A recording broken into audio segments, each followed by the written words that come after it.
Seattle, October 1998. A cool autumn night in the city, the streets wet with rain. 23-year-old Lily Anderson walked out of a luxury hotel in downtown. She wasn't alone. By her side was a powerful state senator, a man preparing for the biggest political campaign of his career. Hours later, Lily was gone. The senator returned home. His driver disappeared into the night, and the young woman who had left the hotel never made it back. The next morning, a black limousine was found abandoned near the harbor. The doors were unlocked. Inside were traces of perfume, a spilled glass of champagne, and Lily's makeup bag tossed on the seat. But Lily herself and her camera were missing. Lily wasn't an ordinary young woman. On the surface, she was a freelance photographer, showing her work in small art galleries. But at night, she lived a different life. She was an escort for the rich and powerful, politicians, businessmen, musicians. She was beautiful, discreet, and always in demand. What set Lily apart was that she kept records. A private journal, photographs, even tapes. A so-called black book that contained the names and secrets of the men who paid for her silence. Friends said Lily believed that book was her insurance policy. But that insurance may have cost her life. At first, suspicion fell on the obvious suspects. Her jealous ex-boyfriend, a rock musician with a violent temper. A wealthy businessman in the middle of a bitter divorce. And of course, the senator himself, whose career could be destroyed if one photo ever leaked. Each man had a motive. Each man had something to lose. For nearly 2 decades, the investigation stalled. No body, no proof. Only rumors, whispers that Lily had been silenced by someone too powerful to touch. Then in 2017, the wall of silence cracked. A man came forward. He had once been the senator's driver, his fixer, his loyal enforcer. And what he confessed would change everything. The case of Lily Anderson was not just the story of a young woman who disappeared. Lily Anderson was born in Everett, a working-class town just north of Seattle. Life in her family was unstable from the very beginning. Her father battled alcohol and drifted between jobs. He could never hold anything steady. Her mother waited tables in a diner and worked late hours, often coming home too tired to talk. The bills piled up. The refrigerator was sometimes empty. From a young age, Lily saw what poverty meant, and she wanted something different. By 17, she had made her choice. She packed a small suitcase, left home, and stepped into Seattle with nothing more than determination. She had no money, no plan, and no one waiting for her. What she did have was ambition. People who knew her later described her as restless, always pushing forward, unwilling to accept the same life she had watched her parents struggle through. Her first jobs were at restaurants. She worked long shifts, bussing tables and cleaning until midnight. The work was exhausting, and the pay barely covered rent. But Lily kept showing up. She was determined not to end up back in Everett, stuck in the cycles she had left behind. Still, she could see the limits. Serving food and scrubbing dishes would never give her the escape she wanted. It was during this time that a coworker introduced her to another world, a circle of wealthy men who paid not just for company, but for silence. At first, Lily resisted. The idea frightened her. But when she saw the money, it was more than she had ever earned in an entire week at the diner. The difference was staggering. By the age of 20, Lily had entered Seattle's underground network of high-end escorts. She quickly became one of the most requested names.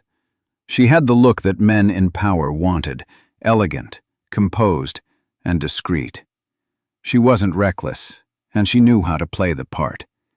Her reputation spread quietly, passed from one client to another. Her clientele was the top tier of Seattle's elite: politicians, business leaders, and even a few entertainers. They knew Lily wouldn't talk. But what they didn't know was that Lily was keeping records. She kept notes in a private journal, the kind of details most people would throw away. She kept rolls of undeveloped film. She stored names, dates, hotel rooms, and conversations. To an outsider, it might have looked like a simple habit. To Lily, it was protection. She understood the risk. Being an escort in that world meant living at the mercy of men who could ruin her life if they wanted to. So she built her own insurance. Friends later recalled that she sometimes joked about it, saying she could never truly be harmed because she had proof. "If anyone tries to hurt me, I can destroy them," she told one friend. Those weren't empty words. At the center of her insurance was what people would later call the Black Book. It wasn't just a list of clients. It was a record of secrets. Who they were with, what they paid for, and what they confessed when the doors were closed. The kind of information that, if revealed, could take down marriages, destroy reputations, and even end political careers. But Lily knew she couldn't live in the shadows forever. To balance her double life, she built a cover story. She presented herself as a freelance photographer. She bought a decent camera, attended local workshops, and began showing her work at small art galleries around Seattle. She told people she wanted to make it as an artist. And on the surface, it looked real. There were photographs on display. There were invitations to openings. She had built a believable mask. Behind that mask, her nights were very different. She moved in and out of expensive hotels. She attended exclusive parties hidden from the public. She was seen on the arm of men who appeared, but the risk was always there. The more clients she took, the more dangerous her black book became. For Lily, it was reassurance. For the men she recorded, it was a threat. She believed it was her safety net. They believed it was the one thing that could not exist. By 1998, Lily was living two lives at once.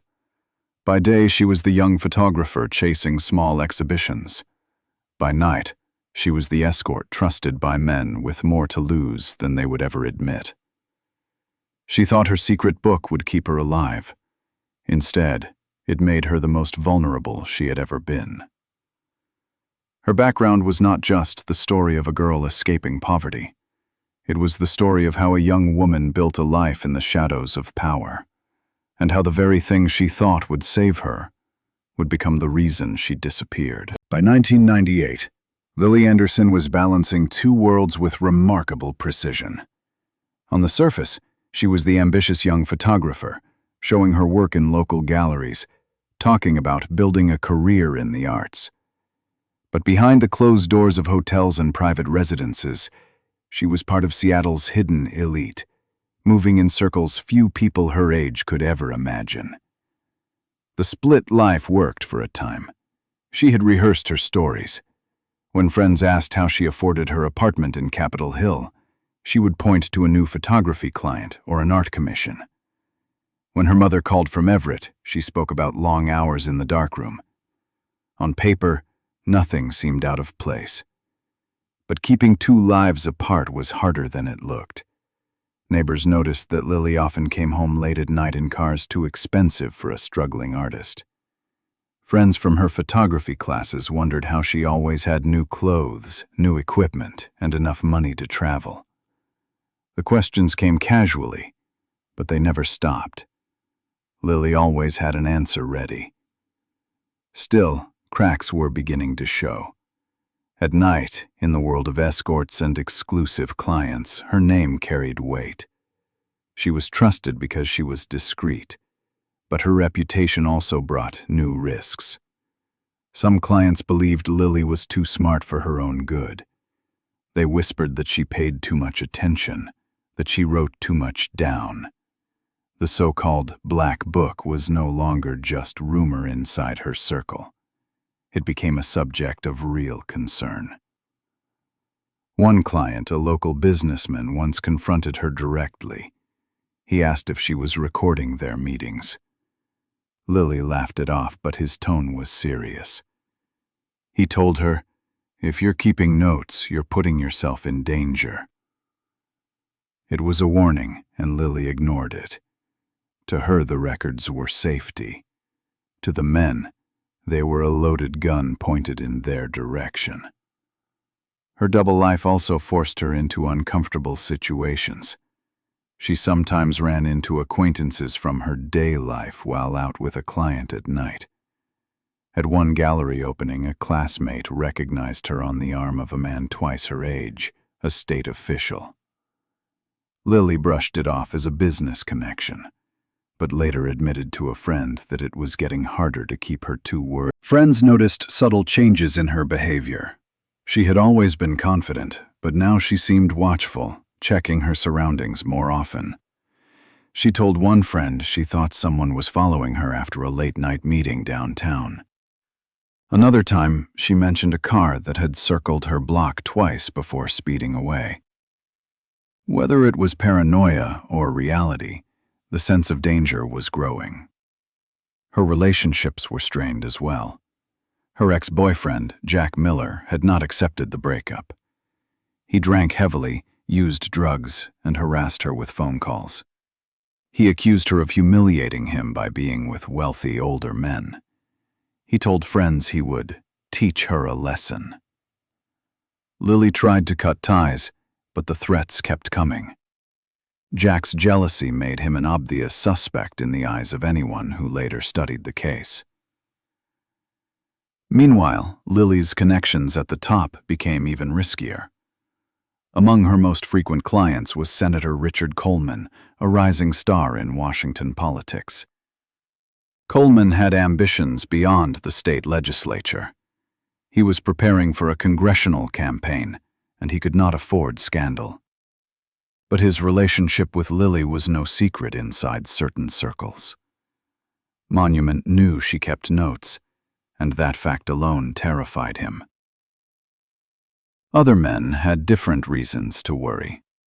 One businessman was in the middle of a divorce. If his wife discovered photographs linking him to Lily, he risked losing millions. An entertainer feared exposure that could destroy his career. Each man had something to protect, and each man saw Lily as a potential threat if her secrets ever came out.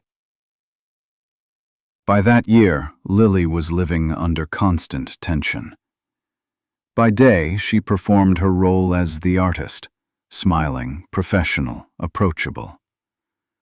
By night, she navigated the desires and secrets of powerful men who relied on her silence. Every new meeting added another layer of risk, another page in the black book that she believed kept her safe. What she didn't realize was that her so-called insurance was the very thing that made her a target. The book wasn't just a shield. It was leverage. And leverage made enemies. In the months leading up to her disappearance, in just a few weeks, Lily would attend a gallery exhibition in downtown Seattle. That night, she would walk out with Senator Richard Coleman, and by morning, she would be gone. On the evening of October 14, 1998, Lily Anderson arrived at an art exhibition in downtown Seattle. It was a small gallery, known more for local talent than for headline names, but the crowd that night was lively. Lily walked in wearing a black evening dress, elegant yet understated. She greeted a few people from the art community, exchanging quick conversations, smiling politely. Those who saw her later remembered that something seemed off. She looked distracted, even tense. Several witnesses recalled that she kept scanning the room, glancing toward the entrance and the corners, as if checking whether someone was watching her. At the time, no one thought much of it, but in hindsight, those small details became part of the puzzle of her final hours. Around 10 o'clock, security cameras outside the building captured Lily leaving the exhibition. She wasn't alone. Walking beside her was Senator Richard Coleman, a man already familiar in Washington state politics and rumored to be preparing for a congressional campaign. The footage showed the two of them stepping into a black limousine waiting by the curb. The door closed. The car pulled away from the gallery and disappeared into the night. That was the last confirmed sighting of Lily alive. By the next morning, October 15th, the limousine was discovered abandoned near the Seattle harbor. The location was strange. It was a quiet stretch of road close to the water, not a typical drop-off point. The vehicle's doors were unlocked. Inside, police found several curious details. A glass of red wine had spilled across the back seat. A handbag sat on the floor along with some makeup items. A silk scarf, identified later as Lily's, was left on the seat with a trace of lipstick. But the most important belongings were gone. Lily's camera, something she carried almost everywhere, was missing. Her phone, which friends said she never left behind, was not inside. For investigators, this immediate witness statements from the area added another layer. A resident living near the harbor told police that he noticed the limousine parked outside early in the morning, around sunrise. He assumed it had been left overnight but never saw anyone get in or out. Another witness, less reliable, claimed that at about 3 o'clock in the morning he saw two men standing near the car. He couldn't identify their faces or give a detailed description. The account was too vague to act on, but it kept suspicion alive. With these pieces, the investigation formally began. Detectives worked backward from the exhibition. The timeline was clear. Lily entered with friends, left with Coleman, got into the limousine, and never made it to her supposed destination. Coleman told police he had simply dropped her off at a hotel after the event. He claimed they parted ways and that he went home afterward. But when investigators checked the records, they found no evidence that Lily had ever checked into the hotel. No registration under her name. No staff recalled seeing her. No surveillance footage placed her there. Coleman's statement did not match the facts. Meanwhile, the limousine's driver said he had left the senator and Lily together after the exhibition and was told he was not needed further that night. This contradicted Coleman's claim that he had given Lily a ride to the hotel himself. From the beginning, the stories did not align. The missing items made the situation even more suspicious. The absence of the phone and the camera pointed directly to motive. If Lily had been keeping records, photos, notes, maybe even recordings, then whoever took those items might have been trying to erase evidence. For investigators, this was no longer just a missing person case. It was the beginning of a potential cover-up. In the first days, police interviewed those who had spoken to Lily at the exhibition. Several remembered her mood. She was described as anxious, on edge, not her usual confident self. One attendee recalled that Lily had ended a conversation abruptly, saying she had to meet someone. That person was never identified. Attention quickly focused on Coleman. He was the last known person seen with her, and his account conflicted with. By 1998, Lily Anderson was balancing two worlds with remarkable precision. On the surface, she was the ambitious young photographer, showing her work in local galleries, talking about building a career in the arts. But behind the closed doors of hotels and private residences, she was part of Seattle's hidden elite, moving in circles few people her age could ever imagine. The split life worked for a time. She had rehearsed her stories. When friends asked how she afforded her apartment in Capitol Hill, she would point to a new photography client or an art commission. When her mother called from Everett, she spoke about long hours in the darkroom. On paper, nothing seemed out of place. But keeping two lives apart was harder than it looked. Neighbors noticed that Lily often came home late at night in cars too expensive for a struggling artist. Friends from her photography classes wondered how she always had new clothes, new equipment, and enough money to travel. The questions came casually, but they never stopped. Lily always had an answer ready. Still, cracks were beginning to show. At night, in the world of escorts and exclusive clients, her name carried weight. She was trusted because she was discreet, but her reputation also brought new risks. Some clients believed Lily was too smart for her own good. They whispered that she paid too much attention, that she wrote too much down. The so-called Black Book was no longer just rumor inside her circle. It became a subject of real concern.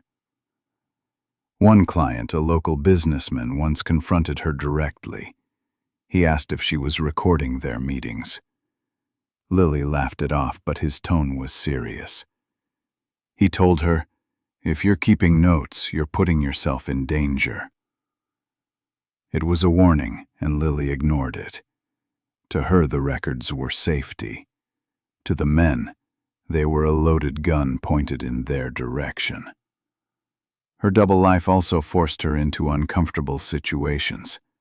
She sometimes ran into acquaintances from her day life while out with a client at night. At one gallery opening, a classmate recognized her on the arm of a man twice her age, a state official. Lily brushed it off as a business connection, but later admitted to a friend that it was getting harder to keep her two words. The night Lily disappeared, detectives quickly brought Jack in for questioning. His story was shaky. He said he had been playing with his band at a small club and had been drinking heavily. He remembered leaving the stage, going backstage, and eventually stumbling home. But he admitted he couldn't recall exact times. The bandmates gave partial support to his story. Yes, Jack had been with them. Yes, he had been drunk. But no one could account for every hour. There was enough of a gap for investigators to wonder if he might have slipped away. Forensics found nothing linking Jack to the limousine. No fingerprints, no fibers, no witness reports placing him near the harbor. Still, his history of violence and his open hatred of Lily's lifestyle kept him on the list. Detectives noted him as a possible suspect, but without solid evidence, the case against him was thin. The second suspect was far more complicated. Senator Richard Coleman was 45 years old in 1998. He was already a rising figure in state politics, known for his sharp speeches and carefully polished public image. Behind the scenes, however, whispers about his private life had been circulating for years. Coleman had been a regular client of Lily's. Their connection was well known within the escort network, though carefully hidden from the public. Rumors even suggested that a compromising videotape existed, footage of Coleman and Lily together. If it ever surfaced, his career would collapse overnight. And Coleman was about to launch a campaign for the U.S. House of Representatives. The night of October 14th was damning. Surveillance cameras captured Coleman walking out of the exhibition with Lily. The footage showed them side by side, heading directly to the limousine. He was the last person seen with her. When questioned, Coleman told police that he had simply given Lily a ride to a hotel, dropped her off, and left. But when investigators checked, the story unraveled. No hotel clerk recalled seeing her. There was no registration under her name. No surveillance footage placed her there. The limousine abandoned at the harbor only deepened the suspicion. If Coleman had dropped Lily at a hotel, why was his car left miles away in an industrial park? Coleman denied any wrongdoing. He insisted he had nothing to do with her disappearance. But the inconsistencies were glaring. And unlike Jack Miller, who had little power, Coleman's position made the investigation politically dangerous. Detectives had to tread carefully. Pressure from higher authorities began almost immediately. Some questioned whether the police were truly free to pursue every lead. The third suspect came from Lily's client list. Thomas Whitaker was 41 years old, the owner of a major construction company in Seattle. On the surface, he was a wealthy, respected businessman. In reality, his personal life was unraveling. Tom was in the middle of a bitter divorce. His wife was demanding a large share of his fortune, and the legal fight threatened to strip him of millions. At the same time, Lily had photographs of him with another escort, a girl who was underage at the time. If those pictures were exposed, it wouldn't just damage his finances. It could bring criminal charges. Investigators learned that Lily had hinted to friends about having leverage over a businessman with too much to lose. Many believed she was referring to Whitaker. When police questioned him, Tom admitted knowing Lily but denied any involvement in her disappearance. He claimed he had been in Las Vegas attending a business conference on October 14th. Hotel receipts and witness statements backed his story. Several people placed him at the conference events. The alibi appeared solid. Still, the motive was undeniable. If Lily had decided to use the photographs as leverage, or if someone feared she might, Whitaker had every reason to want her silenced. Detectives could not dismiss him entirely, but compared to the contradictions in Coleman's story, Tom looked less likely. By the end of the first wave of questioning, the picture looked like this. Jack Miller, the jealous ex-boyfriend, had motive and a history of violence, but no direct evidence tying him to the scene. Tom Whitaker, the wealthy businessman, had motive in the form of photographs and scandal, but a strong alibi placing him out of state.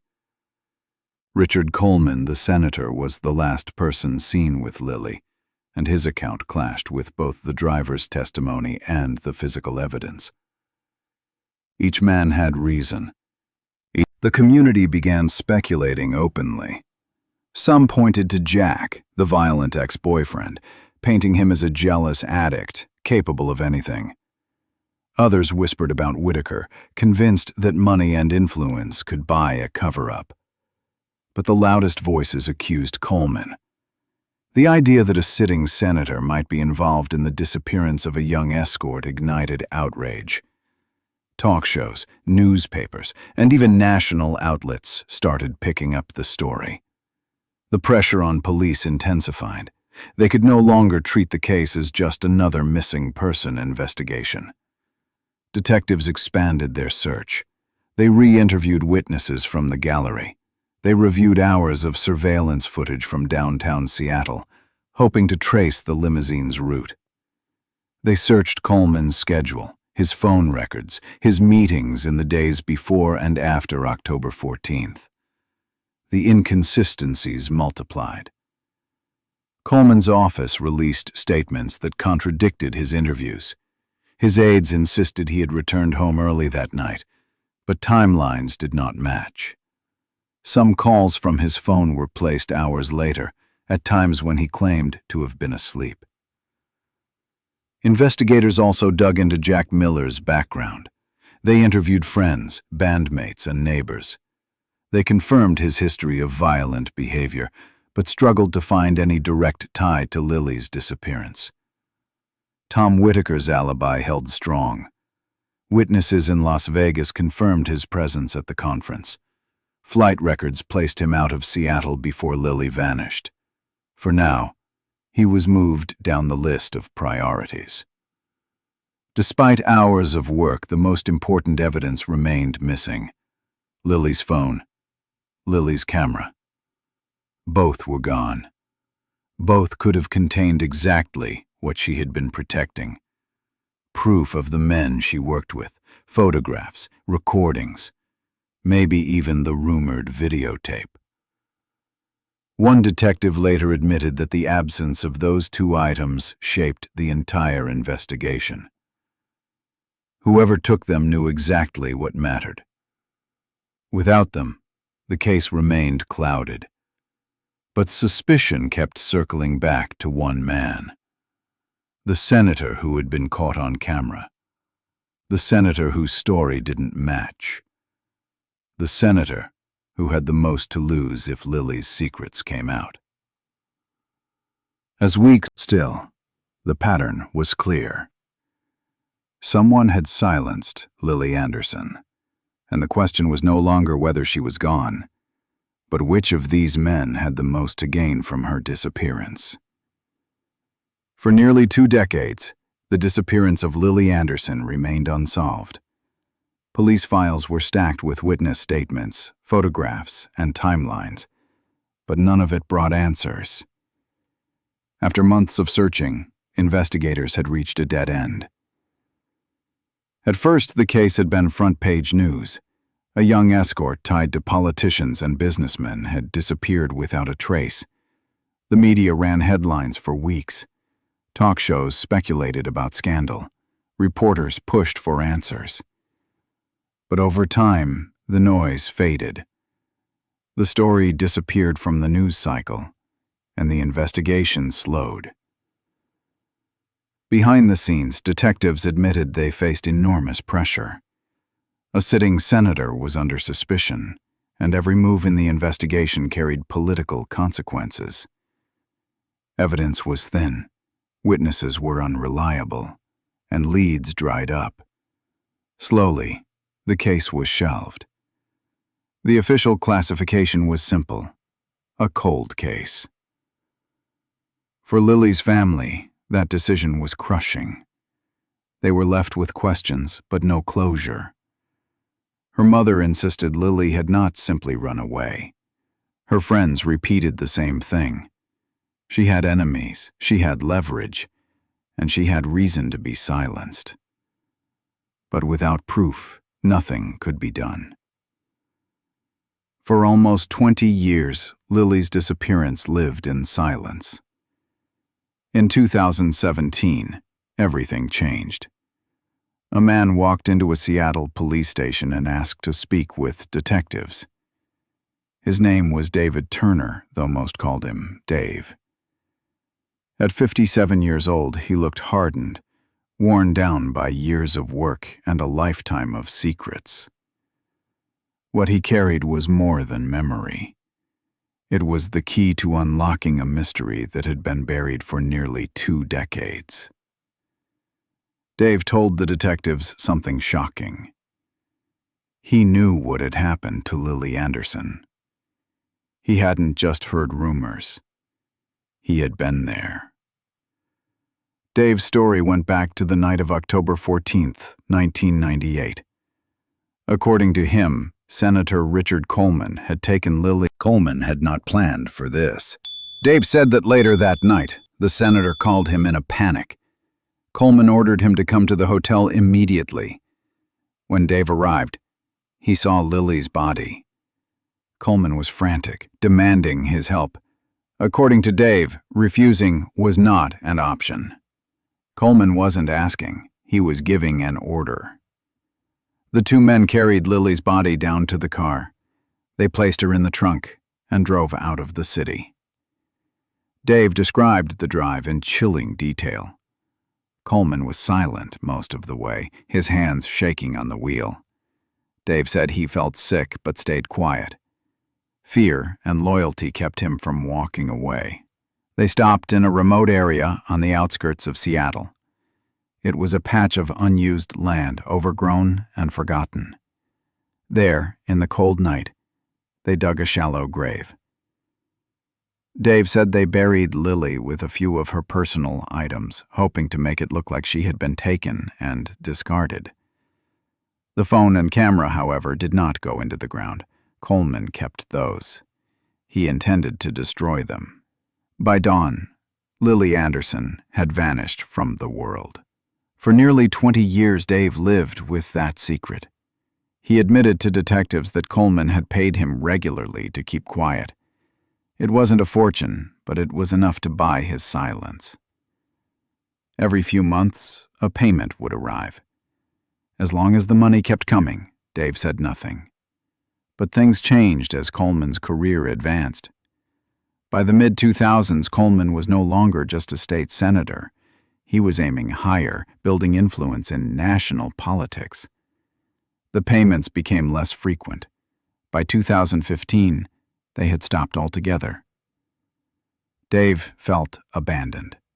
He had lived with the guilt of what he had done, and now the man he had protected turned his back on him. Anger mixed with desperation. He no longer felt bound to silence.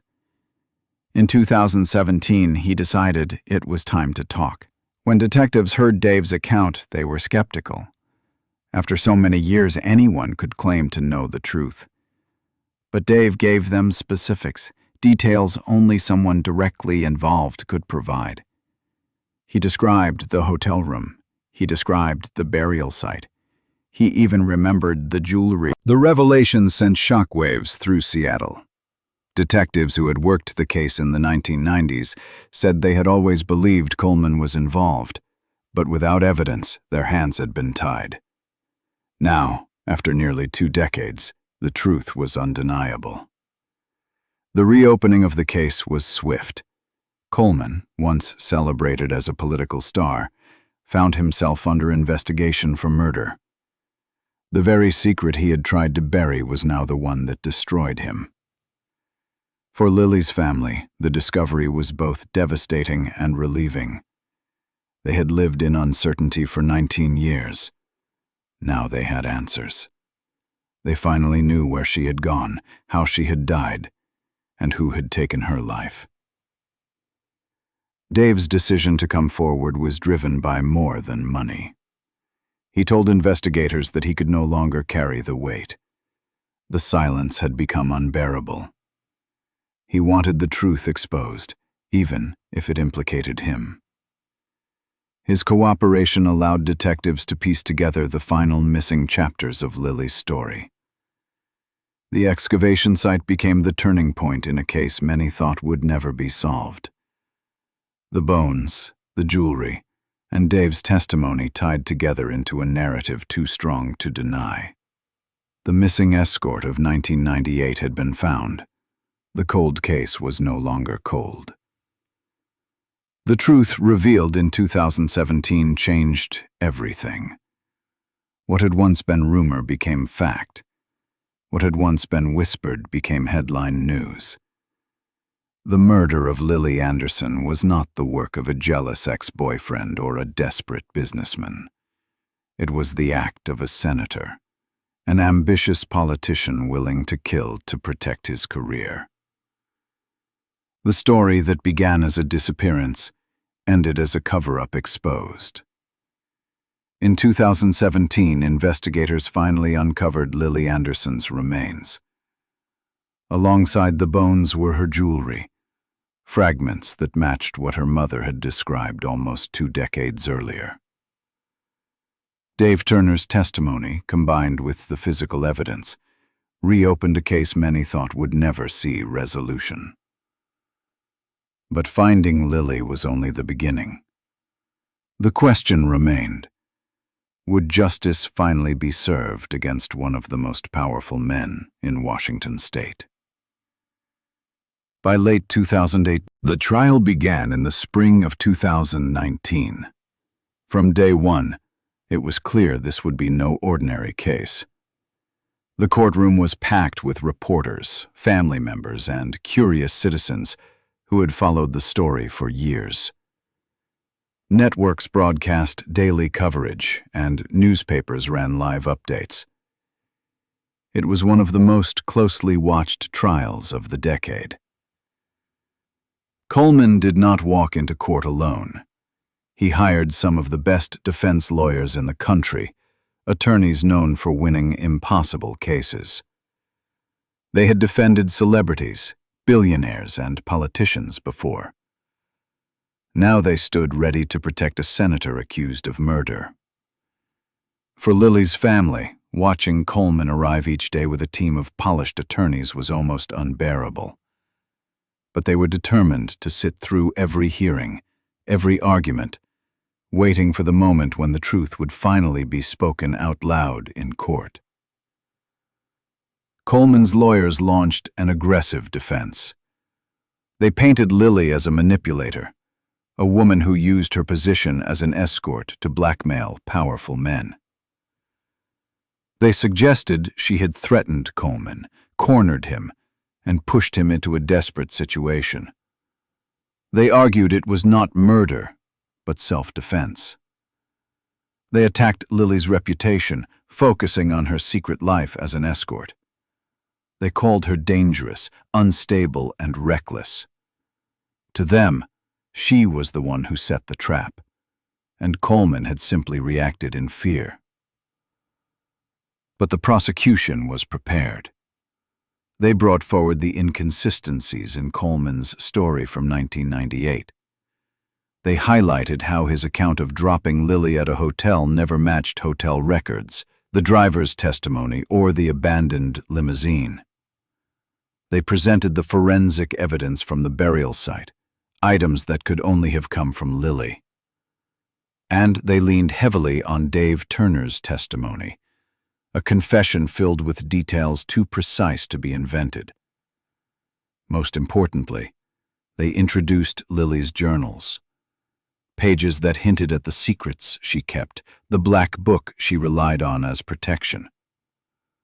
Friends testified that Lily had often said, "If anything happens to me, I have proof." That line, repeated in court, echoed like a prophecy fulfilled. By the time closing arguments came, the evidence was overwhelming. Prosecutors told the jury this was not about an escort, not about scandal, but about a man who valued his career more than a human life. The defense countered with claims of desperation and self-defense, but the weight of 19 years of lies was too much. After nearly 3 months of testimony, the jury deliberated for just 2 days. On a Friday afternoon, the courtroom fell silent as the foreperson read the verdict: guilty of first-degree murder, guilty of obstruction of justice. Coleman showed little reaction, but the impact was enormous. For Lily's family, it was the moment they had been waiting for since 1998.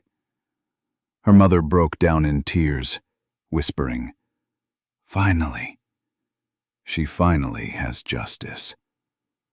The judge sentenced Richard Coleman to life in prison without the possibility of parole.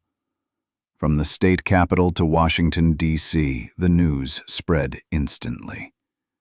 A man once destined for national leadership would spend the rest of his life behind bars. The conviction brought a measure of peace, but it did not erase the years of loss. Lily's family had lived nearly 2 decades in limbo, never knowing the truth. Now they could grieve properly, with certainty about what had happened. In the months after the trial, the family established the Lily Anderson Foundation, dedicated to helping young women facing abuse and threats from men in power. The foundation provided resources, legal aid, and safe housing for women at risk. Lily's mother, once quiet and reserved, became an outspoken advocate for reform. She pushed for stronger witness protection laws and more accountability for politicians. Her speeches resonated across the state. She reminded people that her daughter had not only been an escort but also an artist, a dreamer, a young woman who deserved to live. Through the foundation, Lily's name lived on, not as a scandal, but as a symbol of resilience. The trial shook the political establishment. Citizens questioned how a man with such secrets had risen so high in government. The scandal forced Washington state to adopt new measures on transparency, campaign finance, and oversight of public officials. Journalists described the verdict as a warning. Richard Coleman, once hailed as the future of his party, became a symbol of downfall. His name was no longer spoken with admiration, but with shame. His conviction was a warning about ambition without morality. For Lily's family, the legacy was different. They had endured pain, humiliation, and silence. But they emerged as advocates, building something meaningful from tragedy. And for society, the legacy was both sobering and hopeful. Sobering because it revealed how close a powerful man came to burying the truth forever. Hopeful because it showed that even after 20 years, justice could still prevail. As one journalist wrote after the verdict, Lily Anderson died in silence, but her truth spoke louder than all the lies that tried to bury her. The story of Lily Anderson was never just about one woman. It was about power, secrecy, and the cost of silence. It was about how justice delayed can still be justice delivered. And it was about how one case forced a community, a state, and even a nation to look at itself differently. Lily's disappearance began as a mystery. It ended as a lesson. Her name will not be forgotten, because her story changed the way people think about truth, justice, and accountability. If stories like this matter to you, if you believe in keeping victims' memories alive and exposing the truths that others try to bury, make sure to support this channel. Subscribe, leave a comment, and share your thoughts about Lily's story. Your voice helps these stories reach more people, and together, we can make sure they are never forgotten.